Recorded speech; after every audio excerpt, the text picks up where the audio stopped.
Welcome to the Filipino lesson for beginners.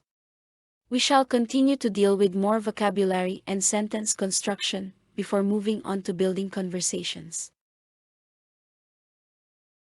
Ito Is used to refer to an object as this, while iyan, is used to refer to an object as that. Now, we will be dealing with numbers in Filipino, isa, which means one. isa, isa, dalawa, Which means two.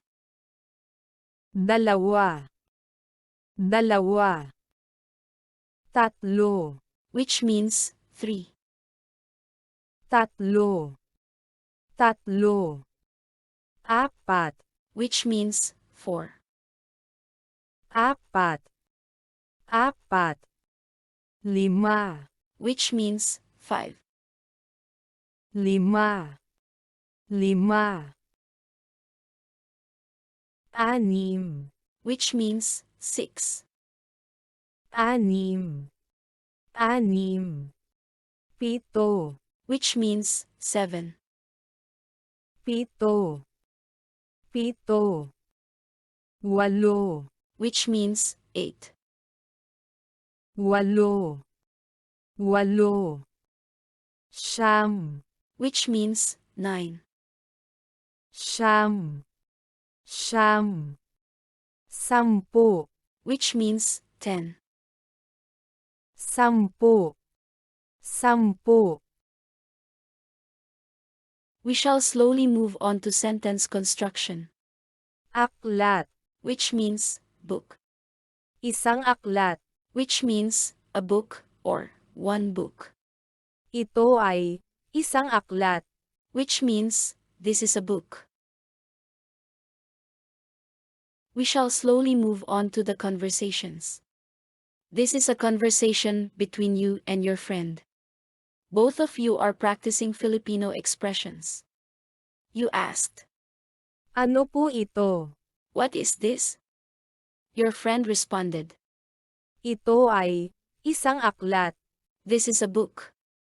We shall have a look at the conversation one more time. ano po ito? Your friend responded, "This is another conversation between you and your friend." Once again, both of you are practicing Filipino conversations.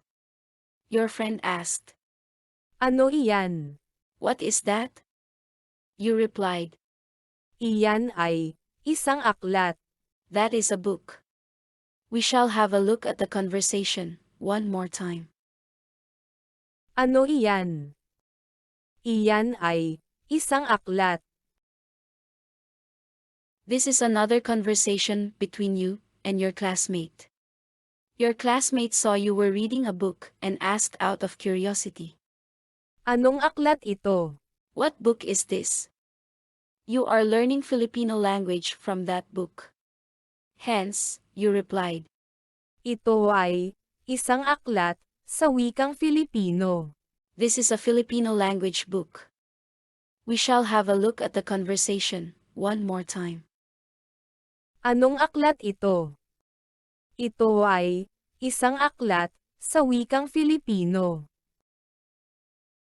Kanino? Is an expression which is used to ask about someone's ownership or possession.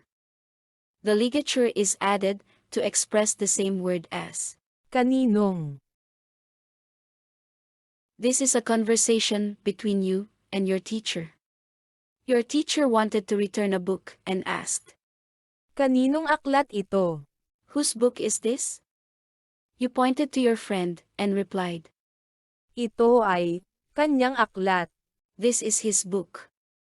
Since there is a gender-neutral word for indicating possession, it can also mean this is her book.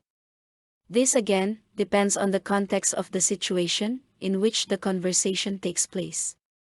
We shall have a look at the conversation one more time.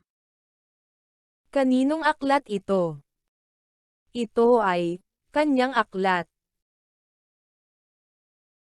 Iyo. is an expression which is used to ask about someone's ownership or possession in second-person pronoun. The ligature can be added to express the same word as. iyong. We shall conclude this lesson with another conversation. This is a conversation between you and your friend. Your friend asked, Ito ba ang iyong aklat? "Is this your book?" You responded spontaneously, Ito ay aking aklat. "This is my book." We shall have a look at the conversation one more time. Ito ba ang iyong aklat? Ito ay aking aklat. Thank you for the patient learning. Stay tuned for more updates. If there are any doubts in the Filipino lesson, please feel free to ask questions in the comments section.